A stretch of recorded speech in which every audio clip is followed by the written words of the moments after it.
Hi everyone, welcome back to Viji vlogs. అందరూ బాగుండాలి, అందులో నేనుండాలి. సండే వచ్చేసిందండోయ్! అంటే సండే స్పెషల్తో మీకు మంచి రెసిపీ చూపిస్తున్నాను.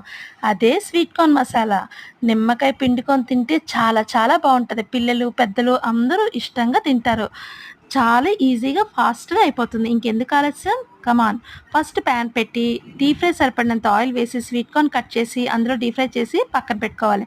మరొక ప్యాన్ పెట్టి స్మాష్ చేసిన వెల్లుల్లిపాయ వేసి కొంచెం వేగించాక అందులో పిజ్జా సాసు, టమాటా సాసు వేసుకొని ఒక్కసారి కలుపుకున్నాక అందులో తగినంత ఉప్పు, కారం వేసుకొని మరొక్కసారి కలిపి కొత్తిమీర చల్లుకొని ప్లేట్లో తీసుకున్నాక నిమ్మకాయ రసం పిండుకొని తింటే super super tasty sweet corn masala ready. ఇలాంటి పిల్లలకి చేస్తూ ఉంటే మీరు ఏది పని చెప్పినా చేస్తారండి. అంత బుద్ధిమంతులుగా తయారైపోతారు. బయట కొనుక్కోకుండా మన ఇంట్లోనే ఇలా రెసిపీస్ చేసుకొని మీ పిల్లలకి ఎంజాయ్ ఇవ్వండి. మీకు నచ్చితే లైక్ చేయండి. Bye bye. Thank you for watching.